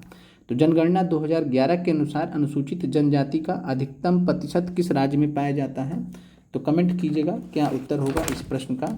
तो ये राज्य है मिजोरम, जहाँ तक हमें ध्यान आ रहा है ये प्रश्न पूछा गया है। अगर हम बात करें जो है अनुसूचित जनजाति शेड्यूल्ड ट्राइब, अधिकतम प्रतिशत आपने देखिए राज्य के केस में मिजोरम है, यूनियन टेरिटरी के केस में लक्षद्वीप है। लक्षद्वीप है नंबर 1 पर, और राज्य में मिजोरम पहले पे है, उसके बाद नागालैंड है। अच्छा सवाल है। चलिए अगला सवाल है, निम्नलिखित में से कौन सा एक सही सुमेलित नहीं है? थोड़ा टफ सवाल है ये, और इसमें एग्जैक्टली क्या पूछ रहा है थोड़ा सा इसको देखना पड़ेगा। कौन सा सही सुमेलित नहीं है? मूकाम्बिका कर्नाटक, दलमा झारखंड, नेयर छत्तीसगढ़, कोटीगांव गोवा। तो कुछ ये जो है इस जगह स्थान रिलेटेड पूछ रहा है, ये इतना स्पष्ट है। तो 112 में अगर हम बात करें तो जो नेयर है या नेयार है ये आपका गलत है, ये केरल में है। नेयार जो है केरल में है, नेयार के नाम से नदी भी है, पोर्ट भी है, बहुत सारी चीज़ें हैं। तो नेयार जो है ये केरल में है। बाकी मूकाम्बिका कर्नाटक में है, दलमा झारखंड में है, कोटीगांव जो है ये पोर्ट हो सकता है, बंदरगाह हो सकता है, गोवा में है। तो ये आपके सही हैं, ये आपका गलत है। नेयर कहाँ पर है? तो ये केरल में है। चलिए आगे बढ़ते हैं। 112 के बाद आते हैं 113 पे। निम्नलिखित में से किस एक कृषि उपज का भारत विश्व में सर्वाधिक उत्पादक है? तो जब 2021 में सवाल पूछा गया था तो उस समय जो है उत्तर जो माना गया है बीपीएससी के द्वारा इस प्रश्न का, उस समय के हिसाब से तिलहन माना गया है। आज के डेट में हम लोग अगर देखते हैं तो भारत की अगर हम बात करें तो यहाँ पर अगर हम बात करें तो चाय और तंबाकू की पहले देख लेते हैं। तो चाय और तंबाकू के केस में चीन नंबर 1 स्थान पर है। चीन नंबर 1 स्थान पर है। तिलहन के केस में भारत पहले स्थान पर। और जो लेटेस्ट डाटा आया है जो है UNFAO का 2023-24 वाला, उसके अनुसार कपास में भी भारत पहले स्थान पर है। तो ए और बी दोनों यहाँ पर आप मान सकते हैं परीक्षा दृष्टि से। बाकी UNFAO का जो लेटेस्ट डाटा है उसके अनुसार हम आपको एक छोटे से वीडियो में बता भी देंगे कि कौन सा देश किसके उत्पादन में आगे है। ठीक है, तो भारत विश्व में सर्वाधिक उत्पादक है, ए और बी दोनों सही है। चाय और तंबाकू में चीन है, कपास में भारत हो गया है, तिलहन में भी भारत है। ए और बी यहाँ पर राइट आंसर है। चलिए अगला है जो है थोड़ा सा वर्ल्ड जियोग्राफी से रिलेटेड तगड़ा सवाल है। निम्नलिखित में से रूस की कौन सी एक नदी है जो प्रशांत महासागर की ओर बहती है? ये हमने कवर भी किया, जो हमारा वर्ल्ड जियोग्राफी का नोट्स है जो क्लास है उसमें हमने कवर भी किया। तो रूस की कौन सी एक नदी है जो प्रशांत महासागर की ओर बहती है? तो हमने आपको पढ़ा रखा है कि एक नदी है जो रूस और चीन के बीच में सीमा बनाती है। एक नदी है जो रूस और चीन के बीच में सीमा बनाती है, और जब सीमा बनाती है तो ये जो है प्रशांत महासागर में जाके गिरेगी। इस नदी का नाम है अमूर। अमूर नदी नाम है इसका। इसके अलावा ओब, लीना और येनिसी के बारे में ध्यान रखिएगा। ओब, लीना और येनिसी ये जो है आर्कटिक महासागर में गिरते हैं। आर्कटिक महासागर में गिरने वाली नदियाँ हैं। तो ओब, लीना और येनिसी ये कहाँ पर गिरते हैं? ये आर्कटिक महासागर में गिरते हैं। अमूर इसमें से है जो प्रशांत महासागर में गिरती है, और ये रूस और चीन के बीच में सीमा भी बनाती है। रूस और चीन के बीच में भौगोलिक सीमा भी बनाती है। तो 114 में राइट आंसर आपका अमूर हो जाएगा। लीना की बात करें तो ये रूस की सबसे बड़ी नदी, लंबी नदी है। लगभग 4000 प्लस मीटर इसकी लंबाई है। रूस की सबसे लंबी नदी है लीना नदी। चलिए आगे बढ़ते हैं। 115 कोटा किनाबालू सर्वोच्च शिखर है। अगेन बहुत अच्छा सवाल है आपका जो है वर्ल्ड जियोग्राफी से। तो कोटा किनाबालू, जिसको हम माउंट किनाबालू के नाम से जानते हैं, माउंट किनाबालू। माउंट किनाबालू बात करें तो ये जो है मलेशिया की सबसे ऊंची चोटी है। 4095 मीटर ऊंचाई है इसकी, और ये सबसे ऊंची चोटी है मलेशिया की। तो देश थोड़ा जो है इधर आपको देश के हिसाब से भी ध्यान रखना चाहिए। जैसे इंडोनेशिया का आप ध्यान रख सकते हैं, मलेशिया का ध्यान रख सकते हैं। तो मलेशिया की सबसे ऊंची जो चोटी है वो है माउंट किनाबालू। बाकी इंडोनेशिया की सबसे ऊंची चोटी कौन सी है, ये आपके लिए सवाल है, ढूंढिएगा, पता कीजिएगा, या मालूम है तो कमेंट कीजिएगा। माउंट किनाबालू सबसे ऊंची चोटी है मलेशिया की। राइट आंसर आपका डी है। 115 के बाद अब आते हैं 116 में। अगेन बहुत अच्छा सवाल है आपका वर्ल्ड जियोग्राफी से। ये सब हमने जो है आपका जियोग्राफी के मैपिंग में कवर कर रखा है। हालांकि आपके उस लेवल के लिए नहीं है, लेकिन चूंकि प्रीवियस ईयर क्वेश्चन में पूछा गया इसलिए आप इसको ध्यान रखिए। मोजाबे मरुस्थल हमने आपसे चर्चा कर रखा है, ये संयुक्त राज्य अमेरिका में है। और जो है रूबल खली की बात करें तो सऊदी अरब में है। फिर आता है दस्ते लुट, ये ईरान में है। दस्ते लुट आए या दस्ते कबीर आए, ये सब कहाँ पर है? तो ये आपका जो है दस्ते कबीर आए, ये आपका ईरान में है। और ये सभी के सभी मरुस्थल के उदाहरण हैं। नुबियन की बात करें तो नुबियन मरुस्थल जो है पूर्वी अफ्रीका वाले पार्ट में, सूडान देश जहाँ पर है वहाँ पर है। तो नुबियन मरुस्थल सूडान में, दस्ते लुट ईरान में, रूबल खली सऊदी अरब में, मोजाबे मरुस्थल संयुक्त राज्य अमेरिका में। ठीक है, आगे बढ़ते हैं। तो राइट आंसर आपका इस प्रश्न का हो जाएगा 116 में जो है सी, 2 3 1 4। चलिए आगे बढ़ते हैं। अगेन बहुत अच्छा सवाल है ये, ऐसे सवाल आपके गलत नहीं होने चाहिए। अगर आपने अच्छी तैयारी कर रखी है, अगर आप दावा करते हैं कि आपने बहुत अच्छी तैयारी कर रखी है, तो ऐसे प्रश्न आपके गलत नहीं होने चाहिए। निम्नलिखित में से कौन सा एक क्षेत्र भूमध्य सागरीय प्रकार की जलवायु का नहीं है? तो मेडिटेरेनियन क्लाइमेट कौन नहीं शो करता है, कौन नहीं दर्शाता है, ये आपसे पूछा है। तो मेडिटेरेनियन क्लाइमेट कौन सा नहीं है? मध्य कैलिफोर्निया तो है, मध्य चिली भी है, अफ्रीका का दक्षिणी छोर जो केपटाउन वाला है वो भी है, लेकिन उत्तरी न्यूजीलैंड जो है ये आपका मेडिटेरेनियन क्लाइमेट नहीं शो करता है। तो ये आपका आंसर हो जाएगा उत्तरी न्यूजीलैंड। ये आपका मेडिटेरेनियन क्लाइमेट भूमध्य सागरीय जलवायु नहीं दर्शाता है। मध्य कैलिफोर्निया है, मध्य चिली है, अफ्रीका का दक्षिणी छोर है। ठीक है, तो राइट आंसर आपका उत्तरी न्यूजीलैंड है। एलिमिनेट करते आराम से हो जाता। चलिए आगे बढ़ते हैं। कौन सा एक कथन सत्य नहीं है? अगेन निगेशन वाले प्रश्न ज़्यादा पूछे गए हैं। तो इसको बाई फैक्ट याद रख लीजिए। म्यांमार की राजधानी नेपिडा है। तो आप जब पढ़ने जाएंगे तो नेपिडा करके ऐसे नाम इसका आता है अजीब सा। तो म्यांमार की राजधानी नेपिडा है, ये सही है। फुलानी जनजाति की अधिकांश जनसंख्या नाइजीरिया में है, ये भी जो है बात सही है। तो फुलानी जनजाति नाइजीरिया में रहती है। कोरोसी ज्वालामुखी यूएसए में स्थित है। तो कोरोसी ज्वालामुखी हमने आपको पढ़ा रखा है कि यूएसए में जितने भी ज्वालामुखी हैं, कोरोसी तो नहीं है, कोरोसी नहीं है। जार्विस बाकर प्रवाल द्वीप के उदाहरण है। तो जार्विस और बेकर या बाकर जो है ये प्रवाल द्वीप के उदाहरण है, ये भी सही है, ये आपका गलत है। कोरोसी बाल्कोनो की अगर हम बात करें तो ये केन्या में स्थित है। यूएसए के हमने सारे पढ़ा रखे, तो उससे आप एलिमिनेट कर सकते थे। तो यूएसए के जो ज्वालामुखी है महत्वपूर्ण, वो आप याद रखिएगा। कोरोसी नहीं है, कोरोसी कहाँ का है, केन्या का है। तो इस प्रश्न का राइट आंसर 118 में कौन सा है, सी है। चलिए आगे बढ़ते हैं। बिहार के किस जिले में सोमेश्वर पहाड़ी स्थित है।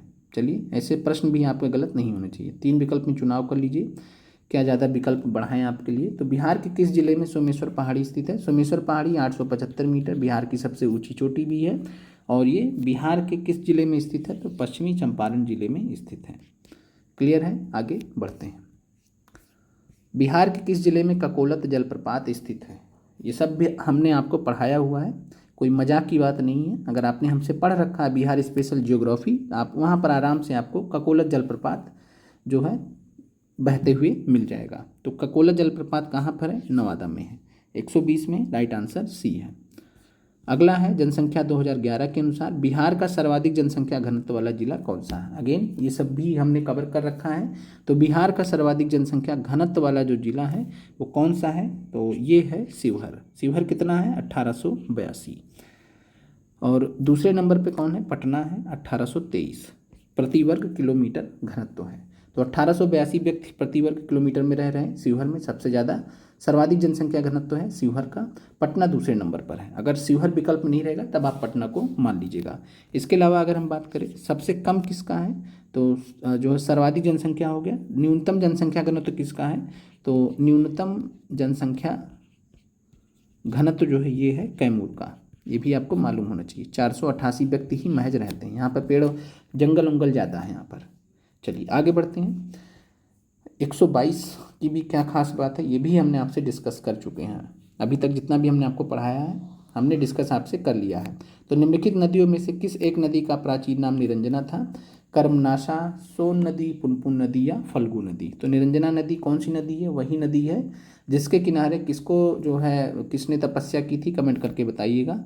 फल्गु नदी जो है जिसको हम प्राचीन नाम इसका निरंजना के रूप में समझते हैं। तो राइट आंसर आपका 122 में डी है। तो देखिए प्रश्न ज़्यादातर आपको यहाँ पर मिल रहे हैं, और हमने बोला भी आपको कि हमने बहुत अरसे बाद ऐसा पेपर देखा है जिसमें बहुत अच्छे अच्छे प्रश्न पूछे गए हैं। चलिए, बिहार में अधिकतम औसत वार्षिक वर्षा किस जिले में होती है। टीआरई में अगेन पूछा गया सवाल है। तो बिहार में अधिकतम औसत वार्षिक वर्षा किस जिले में होती है, ये आपको रटा होना चाहिए। जिला कौन सा है, पूर्वी जिला है, और है ये किशनगंज। तो राइट आंसर आपका डी है, किशनगंज। याद रखिएगा जो न्यूनतम औसत वार्षिक वर्षा है वो हर साल चेंज हो रहा है। जो बिहार इकोनॉमिक सर्वे है उसके हिसाब से हर साल जो है बिहार के कुछ राज्य हैं, कुछ ज़िले हैं जो हर राज्य जो है पानी कम ज़्यादा वहाँ बरस रहा है, तो ये चेंज हो रहा है। लेकिन सबसे ज़्यादा वर्षा का रिकॉर्ड किशनगंज के पास में ही है। तो राइट आंसर आपका 123 में डी है। 124 में आते हैं। जनगणना 2011 के अनुसार निम्नलिखित जिलों में से कौन सा एक अधिकतम साक्षरता दर रखता है। ये भी हमने आपसे डिस्कस कर रखा है। तो अधिकतम या सर्वाधिक साक्षरता दर बिहार के किस जिले का है, ये आपको बताना है। तो ये आप पढ़ रखे हैं। रोहतास का जो है सर्वाधिक साक्षरता दर है, लिटरेसी रेट है। तो राइट आंसर आपका है रोहतास। 124 में राइट आंसर आपका सी है। तो ये आपको क्लियर हो गया होगा। बाकी ओवरऑल जो लिटरेसी रेट है बिहार का वो याद रखिएगा। ओवरऑल जो बिहार का लिटरेसी रेट है 71.2 है, जिसमें जो है 61.80 ये पुरुषों का है, और 51.50 जो है ये आपका उल्टा हमने कर दिया है, 61.80 हो जाएगा ये ओवरऑल, और 71.2 हो जाएगा पुरुषों का, महिलाओं का हो जाएगा 51.50। ये आपको कई बार पूछा है। तो 51.50, 61.80 ओवरऑल है बिहार का, 71.2 और ये 51.50। तो ये आप इसको देख लीजिएगा एक बार।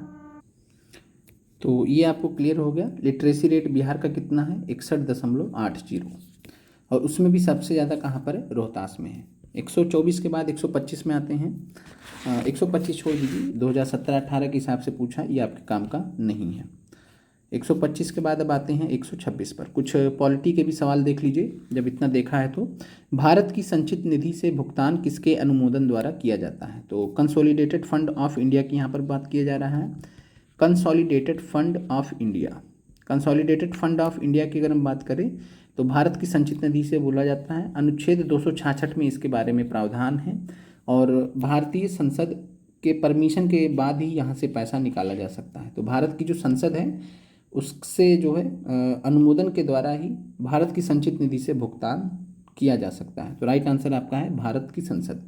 Consolidated fund of India main fund है भारत सरकार का। ठीक है, अब हम बात करते हैं आकस्मिकता फंड की। आकस्मिकता फंड की, जिसको कंटिंजेंसी फंड बोलते हैं। कंटिंजेंसी फंड, कंटिंजेंसी फंड की बात करें तो ये 267 अनुच्छेद में है, अनुच्छेद 267 में है। इससे अगर पैसा निकालना है तो ये भारत के राष्ट्रपति को पावर है कंटिंजेंसी फंड से पैसा निकालने का। तो आकस्मिकता निधि, इसीलिए नाम ही आकस्मिकता निधि, यानी इमरजेंसी में पैसा चाहिए तो राष्ट्रपति से कहकर पैसा ले लेंगे। लेकिन अगर मतलब कह सकते हैं बड़ा पैसा चाहिए, एक नियम कानून के तहत चाहिए, तो भारत की संसद के अनुमोदन द्वारा भारत की संसद निधि से भुगतान हो सकता है। तो 126 में जो है राइट आंसर आपका है बी। अगले प्रश्न पर चलते हैं। 127 है, राज्यसभा में किन राज्यों की सीटों का उचित आरोही क्रम ढूंढिए।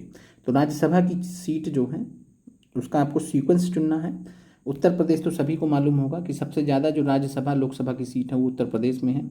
उत्तर प्रदेश में जो राज्यसभा की सीट है उसकी जो संख्या है वो है 31, वो है 31।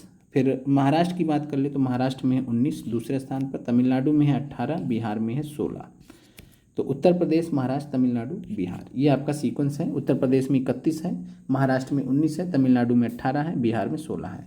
जैसे राज्यसभा का टॉप 4 याद रख लीजिए और वैसे ही लोकसभा का भी टॉप 4 याद रख लीजिए। आगे बढ़ते हैं 128 पर। भारतीय संविधान में संशोधन किसके द्वारा प्रारंभ किया जा सकता है? बहुत अच्छा सवाल है आपका। विकल्प आप देख लीजिए, लोकसभा, राज्यसभा, राज्य का विधानमंडल, राष्ट्रपति, उपराष्ट्रपति। तो भारतीय संविधान में संशोधन किसके द्वारा इनिशिएट किया जाता है, किसके द्वारा लाया जाता है, किसके द्वारा प्रारंभ किया जा सकता है? क्या विकल्प होगा आपके सामने है। तो यह भी हमने आपको बहुत अच्छे से डिस्कस कर रखा है कि संविधान में अगर संशोधन करना है तो या तो लोकसभा में लेकर आइए या तो राज्यसभा में लेकर आइए। राज्य विधानमंडल को कोई भी पावर नहीं है, राष्ट्रपति को अकेले कोई भी पावर नहीं है। तो राइट आंसर आपका हो जाएगा 128 में डी। अब हम यहाँ पर जो है बात कर लेते हैं, राज्य का विधानमंडल को कोई पावर नहीं, एलिमिनेट हो गया। राष्ट्रपति को कोई पावर नहीं, एलिमिनेट हो गया। उपराष्ट्रपति को संशोधन कर लाने का कोई प्रावधान नहीं है। इनको राष्ट्रपति को क्या है, साइन करना है नहीं करना है उस पर बात होगा। उपराष्ट्रपति का तो कोई रोल इसमें नहीं है। तो यहाँ पर बात करें तो लोकसभा और राज्यसभा, आसान प्रश्न था लेकिन विकल्प ज़्यादा है तो उससे 1-2 यहाँ पर आपका राइट आंसर है। आगे बढ़ते हैं 129 पर। भारतीय संविधान में कैबिनेट शब्द का प्रयोग केवल एक जगह पर किसके तहत हुआ है? तो कैबिनेट जो वर्ड है ये कहाँ पर प्रयोग किया गया है? अनुच्छेद 74(1) में, अनुच्छेद 78 में, अनुच्छेद 352 में या 356 में? 356 जो है राष्ट्रपति शासन दर्शाता है राज्यों में। तो राष्ट्रपति शासन किस अनुच्छेद के तहत है? 356 के तहत। राष्ट्रीय आपातकाल किसके तहत है? तो 352 के तहत।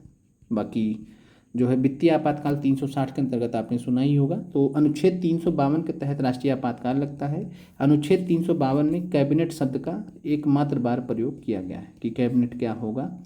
तो कैबिनेट शब्द का जो प्रयोग है वो अनुच्छेद 352 में एकमात्र बार भारत के संविधान में किया गया है। राइट आंसर आपका सी है।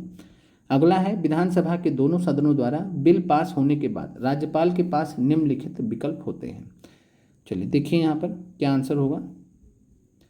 बहुत लंबा प्रश्न है, 1 2 3 4, उपयुक्त में से कोई नहीं, उपयुक्त में से एक से अधिक। ये जो पैटर्न आप देख रहे हैं ये इस प्रकार का पीआरटी में पूछा है इस पैटर्न पर। तो विधानसभा के दोनों सदनों से बिल पास हो जाने के बाद राज्यपाल के पास क्या विकल्प होते हैं? वह अपनी अनुमति दे सकता, तो ये भी आप जानते हैं, राष्ट्रपति का हमने आपको पढ़ा रखा है, उसी पैटर्न पे है। तो राज्यपाल अपनी अनुमति दे सकता है, वह अपनी अनुमति को रोक भी सकता है, ये भी विकल्प होता है। वह बिल को पुनर्विचार के लिए वापस भेज सकता है, एक बार वापस भेज सकता है, ये भी है। वह बिल को राष्ट्रपति के विचार के लिए सुरक्षित रह सकता है, ये भी बिल्कुल सही है। तो 1 2 3 4 तो यहाँ पर सही हो गए। अब पाँचवा देख लेते हैं, वह बिल को प्रधानमंत्री के विचार के लिए सुरक्षित रहे, यही गलत हो गया, ये आपका गलत है, क्योंकि सही पूछा है। तो सही यहाँ पर कौन सा है, कौन से विकल्प होते हैं, 1 2 3 4, 1 2 3 4, और विकल्प में क्या दिया है, केवल 1, केवल 2, केवल 3, केवल 4, तो ये भी है, ये भी है, ये भी है। उपयुक्त में से एक से अधिक यहाँ पर राइट आंसर है। तो राइट आंसर यहाँ पर आपका हो जाएगा नन ऑफ दीज, और उसमें भी कौन सा है, उपयुक्त में से एक से अधिक। 1 2 3 4 सभी हैं। और एक चीज़ थोड़ा ध्यान रखिएगा, हमने जो है जब हमारा एग्ज़ाम था तो थोड़ा तबीयत वगैरह भी बहुत डाउन था उस समय, हमारा बहुत ज़्यादा स्ट्रेस में भी उस टाइम पर एग्ज़ाम भी दिया था, मतलब पढ़ा भी रहे थे, बहुत ज़्यादा लोड भी था। ये जब ऑप्शंस हमारे सामने पहली बार आया तो हम मतलब हमारे दिमाग में ऐसा चला कि केवल शब्द जो है यहाँ पर दिया है, ओनली शब्द दिया है, और ओनली शब्द को हमने कुछ अलग सेंस में ले लिया। इसको वजह से हमने जो है 3 से 4 सवाल हमारे ऐसे ही गलत हो गए, क्योंकि हमने उसको गलत तरीके से समझा, मतलब। और यहाँ पर केवल शब्द पे आप बिल्कुल मत जाइए, एक से अधिक उत्तर भी आप इसमें चुनाव कर सकते हैं। आप इसको 1 2 3 मतलब ऐसे भी पढ़ सकते हैं, समझ सकते हैं। तो ये आंसर यहाँ पर आपके उपयुक्त में से एक से अधिक है, पाँचवा इसका नहीं आंसर है। तो 130 में आपका right answer none of these है, उपयुक्त में से एक से अधिक। 131 देख लेते हैं, पंचायत सदस्य की अयोग्यता का प्रश्न कौन निर्धारित करेगा। चलिए, पंचायत सदस्य अयोग्य है, उसकी अयोग्यता का प्रश्न कौन निर्धारित करेगा। तो पंचायत सदस्य की अयोग्यता का अगर कोई प्रश्न होगा तो उसको निर्धारित राज्यपाल तो डायरेक्ट नहीं करेगा, मुख्यमंत्री भी डायरेक्ट नहीं करेगा, जिलाधीश भी नहीं होगा, ऐसी संस्था जिससे राज्य विधानमंडल मुहैया करा सके। तो राज्य विधानमंडल द्वारा अगर कोई संस्था बनाई गई होगी इस काम के लिए, तो वो जो है पंचायत सदस्य की अयोग्यता का प्रश्न निर्धारित कर पाएगी कि वो अयोग्य है कि नहीं है। तो राइट आंसर आपका 131 में सी है। असत्य मेल को चुने। चलिए, अगर आपने अनुच्छेद अच्छे से पढ़ रखे हैं तो ये सवाल कर सकते हैं। चलिए, अनुच्छेद 48 समान नागरिक कोड, तो आपको मालूम है समान नागरिक कोड कहाँ पर है, 44 में है। अनुच्छेद 50, तो अनुच्छेद 50 भी आपको मालूम है क्या है। अनुच्छेद 50 जुडिशरी और एग्जीक्यूटिव को अलग करने की बात की गई है, ये भी गलत है। फिर है अनुच्छेद 49 ग्राम पंचायत का गठन, ये भी गलत है। ग्राम पंचायत का गठन कहाँ दिया गया है, अनुच्छेद 40 में। अनुच्छेद 40 में कार्यों का अधिकार, ये भी गलत है। अनुच्छेद 45 समान कार्य के लिए वेतन, ये भी गलत है। जो है बच्चे के लिए जो है बाल्यावस्था में बच्चों के लिए व्यवस्था की गई है 0 से 6 वर्ष के लिए, प्रारंभिक बाल्यावस्था के लिए, तो अनुच्छेद 45 में दिया गया है। इस प्रकार से देखिएगा तो असत्य मेल क्या है, 1 2 3 4 5 सारे के सारे असत्य मेल हैं। तो इस प्रश्न का जो राइट आंसर है 132 में वो है उपयुक्त सभी। अब यहाँ पर देखिए मतलब उपयुक्त में से एक से अधिक, उपयुक्त में से कोई नहीं, उपयुक्त सभी, मतलब अजीब विकल्प बनाए जा रहे हैं। उपयुक्त सभी यहाँ पर इसका राइट आंसर है ऑफिशियल, इसमें सारे गलत हैं। ठीक है, आप एक एक करके मैच कर सकते हैं, ये भी गलत है, ये भी गलत है, ये भी गलत है, ये भी, यानी सारे गलत हैं। चलिए आगे बढ़ते हैं। उच्च न्यायालय के कार्य क्षेत्र में बदलाव किसके द्वारा किया जा सकता है। उच्च न्यायालय है, हाईकोर्ट है, हाईकोर्ट का जो कार्य क्षेत्र है, ज्यूरिसडिक्शन है, उसमें किसके द्वारा बदलाव किया जा सकता है। तो हमेशा ध्यान रखिए, चाहे उच्च न्यायालय हो, चाहे जो है उच्चतम न्यायालय हो, चाहे सर्वोच्च न्यायालय हो, चाहे जो है उच्च न्यायालय हो, दोनों के केस में जो है केवल और केवल संसद के द्वारा, भारत की संसद के द्वारा बदलाव किया जा सकता है। उच्च न्यायालय देखने में तो राज्यों में होते हैं, लेकिन राज्य विधानमंडल इस पर बदलाव नहीं कर सकता है। ठीक है, तो ये आपका राइट आंसर हो जाएगा भारत की संसद। तो भारत की संसद जो है उच्च न्यायालय से संबंधित अगर कुछ विस्तार वगैरह करना है, ज्यूरिसडिक्शन वगैरह बढ़ाना, तो भारत की संसद देखेगी। राइट आंसर आपका 133 में ए है। चलिए 134 में आते हैं। राष्ट्रपति को उसके कार्यकाल की समाप्ति से पूर्व किसके सुझाव पर हटाया जा सकता है। तो राष्ट्रपति का महाभियोग हमने आपसे चर्चा कर रखा है पढ़ाते समय। राष्ट्रपति को महाभियोग कब लगता है, अनुच्छेद 61 के तहत, अनुच्छेद 61 के तहत। और क्राइटेरिया क्या है, तो कानून का उल्लंघन। बाकी कानून के उल्लंघन को जो है डिफाइन नहीं किया गया है भारत के संविधान में, वो कोर्ट का काम है। ठीक है, कोर्ट का काम है कि हाँ है कि नहीं है। तो महाभियोग अनुच्छेद 61 में बताया गया है राष्ट्रपति से संबंधित। महाभियोग के अंतर्गत हम देखते हैं कि संसद के दोनों सदन, लोकसभा और राज्यसभा दोनों जो है क्या नाम है, विशेष प्रस्ताव लाते हैं, पास करते हैं उसको राष्ट्रपति से संबंधित। अगर वो पारित हो जाता तब राष्ट्रपति को महाभियोग के द्वारा हटाया जा सकता है। राइट आंसर आपका संसद के दोनों सदन इन्वॉल्व होते हैं। ठीक है, चलिए अब देखिए ऐसे विकल्प में बहुत सारे अभ्यर्थी फंस भी जाते हैं कि लोकसभा भी है, राज्यसभा भी है, ये भी है, तो उपयुक्त में से एक से अधिक भी तो हो सकता है। एक हिसाब से लॉजिक तो ये भी सही है, लेकिन कभी भी ऐसे प्रश्न में आइए, देखिए अगर आपको एक जगह पर उपयुक्त उत्तर दिया गया तो आपको वही चुनाव करना है। ये हमने एक पैटर्न देखा है बीपीएससी में, जहाँ पर आपको उपयुक्त उत्तर दिया गया है वो आपको चुनना है। तो संसद के दोनों सदन यहाँ पर उपयुक्त हैं, तो इसलिए आपको लोकसभा राज्यसभा के चक्कर में उपयुक्त में से एक से अधिक नहीं लगाना है। ध्यान रखिएगा इस बात को। आगे बढ़ते हैं। राज्य में अध्यादेश किसके द्वारा लागू किया जा सकता है? चलिए केंद्र स्तर पर अगर हम बात करें तो अध्यादेश जो है अनुच्छेद 123 के तहत राष्ट्रपति को शक्ति है। 213 के तहत अगर हम बात करें तो भारत राज्य के राज्यपाल, जो भी राज्य के राज्यपाल होंगे, अनुच्छेद 213 के तहत जो है अध्यादेश लागू करने की शक्ति दी गई है। आगे बढ़ते हैं 136 पर। भारत में तृतीय पंचवर्षीय योजना और चौथी पंचवर्षीय योजना के बीच में कितना अंतराल है? तृतीय पंचवर्षीय योजना की बात करें तो थर्ड FYP जो थी 5 ईयर्स प्लान, ये आया था 1961 से 66 के बीच में, और चौथा जो आया था 5 ईयर प्लान ये आया था 1969 से 74 के बीच में। देखिए यहाँ पर 66 से 69, 66 पे ख़त्म हुआ, 69 से शुरू हुआ, कितने अंतर हैं? 3 साल का। ठीक है, तो फिर से समझ लीजिए 1961 से 66 तक तीसरा 5 ईयर प्लान था, 66 पे ख़त्म हुआ, फिर चौथा 5 ईयर प्लान 3 साल बाद शुरू हुआ है 1969 में, तो 66 3 69, तो ये 3 वर्ष का अंतर रहा है, ये आपसे पूछा जा रहा है। पहला कब आया था? तो 1951 से 56। दूसरा कब आया था? 1956 से 61। तीसरा कब आया? 1961 से 66। लेकिन जो चौथा आया वो आया 1969 से 1974। तो 66 से 69 3 साल का अंतर रह गया था।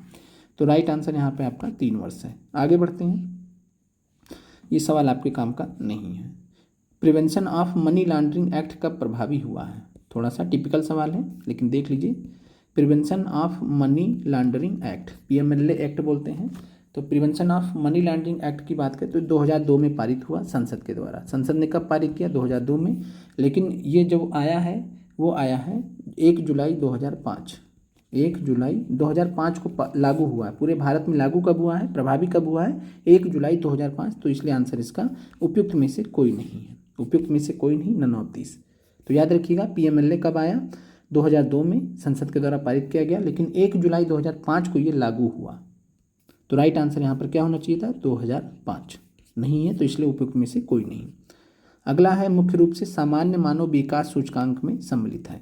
मानव विकास सूचकांक की बात करें, human development index. Human development index को UNDP बनाता है, और इसके अंतर्गत जो है हर साल रिपोर्ट वगैरह भी आती है। भारत को भी इसमें रखा गया है, जीवन प्रत्याशा रखा गया है, प्रति व्यक्ति आय रखा गया है, साक्षरता दर भी रखी गई है। ये 3 क्राइटेरिया के आधार पर मानव विकास सूचकांक बनता है। ह्यूमन डेवलपमेंट इंडेक्स UNDP बनाता है। उपयुक्त में से सभी यहाँ पर राइट आंसर है। आगे बढ़ते हैं, चलिए अगला है 140। भारत की नई औद्योगिक नीति 1991 आधारित। तो ये आपको जो है और नई औद्योगिक नीति 1991 की बात करें तो LPG आपने पढ़ा होगा, सुना होगा, जो है लिबरलाइजेशन उदारवादिता, प्राइवेटाइजेशन निजीकरण, ग्लोबलाइजेशन वैश्वीकरण, तो सभी पर ये आधारित है। इस प्रकार से आसान है। बाकी कमेंट कर दीजिएगा कि जब भारत की नई औद्योगिक नीति 1991 आई थी तो भारत के प्रधानमंत्री कौन थे और वो कब तक थे। चलिए, और इन्हीं के समय में और क्या आया था? इन्हीं प्रधानमंत्री के समय में कौन आया था? 73वां और 74वां संविधान संशोधन अधिनियम। चलिए आगे बढ़ते हैं। ट्राई सेम ग्रामीण युवा के स्वरोजगार हेतु प्रशिक्षण योजना एक कार्यक्रम है। ग्रामीण विकास का, औद्योगिक विकास का, शहरी विकास का, सुरक्षात्मक तैयारियों का। देखिए प्रश्न में ही उत्तर दिया गया, ग्रामीण युवा का स्वरोजगार, तो ग्रामीण विकास आंसर लगाइए। आगे बढ़िए, आगे बढ़ते हैं। भारत में पहली औद्योगिक नीति कब जारी हुई है? तो ये आपका NCERT इकोनॉमिक्स में मिल जाएगा। बाकी आपको NCERT इकोनॉमिक्स नहीं पढ़ने जाना है, जिनका सिलेबस मतलब जिनका सब्जेक्ट नहीं है। ये सब रैंडम सवाल है, बस देख लीजिए। बस आपको ध्यान रखना है 1948 में भारत की पहली औद्योगिक नीति जारी की गई थी। कब की गई थी? 6 अप्रैल 1948 को। आगे बढ़ते हैं। मेक इन इंडिया वैश्विक पहल कब लॉन्च किया गया था? कब लॉन्च हुआ था मेक इन इंडिया? तो 143 में जो सी है 25 सितंबर 2014 को।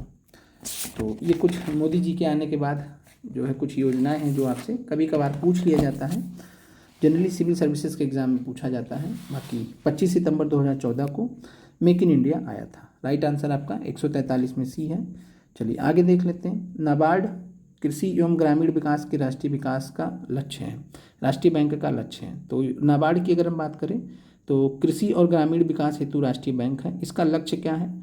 तो ग्रामीण विकास के लिए है। तो जब ग्रामीण विकास के लिए तो क्या करेगा? शहरी शाख देगा क्या? औद्योगिक शाख देगा क्या? नहीं देगा, ग्रामीण शाख ही देगा। तो राइट आंसर आपका ग्रामीण शाख है। नाम में ही आंसर है, कृषि एवं ग्रामीण विकास के लिए राष्ट्रीय बैंक। तो ग्रामीण शाख, ग्रामीण विकास, ग्रामीण शाख। तो नाबार्ड की बात करें तो 1982 में नाबार्ड की स्थापना हुई है, ये आपको ध्यान रखना है। अगला है भारतीय छठी पंचवर्षीय योजना की अवधि संबंधित है। तो छठी पंचवर्षीय योजना की अगर हम बात करें तो ये आया था राजीव गांधी के समय में, और ये कब से कब तक था? तो 1980 से 85। इंदिरा गांधी भी थी, राजीव गांधी भी इसमें शामिल थे। तो 1980 से लेकर 1985। तो राइट आंसर आपका है 1980 से लेकर 1985 भारत की छठी पंचवर्षीय योजना। फिर है जनगणना 2000 के अनुसार बिहार में लिंगानुपात है। देखिए बिहार स्पेशल आते जाते पूछ ही ले रहा है। तो बिहार में लिंग अनुपात 2011 की जनगणना के अनुसार कितना है? तो क्या आपको मालूम है कि नहीं मालूम है? 906 है, 891 है, 903 है, 916 है। उपयुक्त में से कोई नहीं इस प्रश्न का राइट आंसर। कितना है? 918। ना एक कम ना दो ज़्यादा।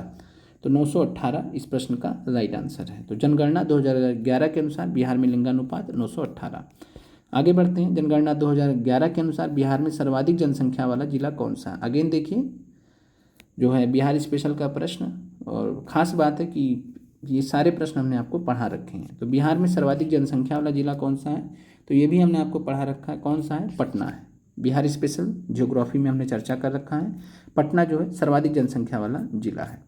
चलिए अब आते हैं 148 पर। ये इतना आसान सवाल है, लेकिन अब अगर आप जो है प्रशांत किशोर के बहुत आंख बंद करके फॉलो करते तो ये सवाल का जवाब गलत दीजिएगा। क्या देंगे आप?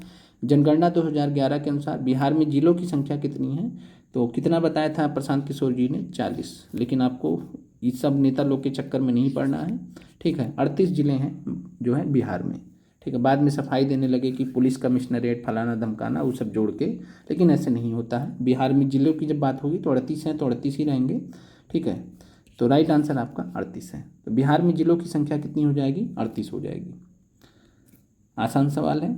अब बचते हैं 2 सवाल और, वो भी देख लेते हैं। स्मार्ट शहर मिशन योजना के अंतर्गत बिहार में चुने गए शहरों की संख्या, महत्वपूर्ण नहीं है सवाल ये, 4 इसका राइट आंसर है। आगे बढ़ते हैं। चलिए जनगणना 2011 के अनुसार बिहार में साक्षरता दर कुल व्यक्ति कितनी है? चलिए बताइए। ये अभी हमने ऊपर बताया भी था। 63.82 है, 65.71 है, 63.28 है, 65.17 है। देखते हैं ये किसी का नहीं गलत होना चाहिए। कितना है? अभी हमने बताया था 61.80%। और इसमें पुरुष का कितना है? तो पुरुष का है, मेल का है 71.20, और फीमेल का कितना है? तो फीमेल का है 51.50। ये दोनों आपको ध्यान रखने हैं। उम्मीद करते हैं प्रश्न आपको क्लियर हो गए होंगे। एक बार आप कमेंट कीजिएगा प्रश्न आपको कैसे लगे, लेवल कैसा रहा, क्या आपको कुछ नया कुछ सीखने को मिला। बाकी पीडीएफ हमने अटैच कर दिया है यहाँ पर, ये बी सेट है, इससे आप आंसर मैच कीजिएगा, ठीक है। जैसे 26 का डी है, 27 का बी है, 28 का डी है, इस तरीके से। बाकी आएंगे तो यहाँ पर मिल जाएगा उसी हिसाब से, 1 2 3 4 उस हिसाब से, नहीं सब यहाँ पर दिया गया है, ठीक है। 1 2 3 इस हिसाब से, जैसे 1 का राइट आंसर ई है, 2 का बी है, इस तरीके से आप आंसर मैच कर लीजिएगा, खुद से करना होगा। बाकी अब हमारे पास बहुत ज़्यादा समय लगाकर तो मतलब अभी होता ही है, तो इतना समय नहीं होता कि हम आपको जो है हाईलाइट करके आंसर भी हाईलाइट करके दें, ठीक है। थोड़ा बहुत आप लोग भी करिए। जैसे एक आई लव पीडीएफ करके एक ऐप है, आई लव पीडीएफ से जो है आप इसे हाईलाइट कर लीजिए, आंसर वगैरह हाईलाइट करिए। थोड़ा आप लोग भी जो है कारीगरी दिखाइए। आपके पास भी बहुत समय है फिलहाल के लिए।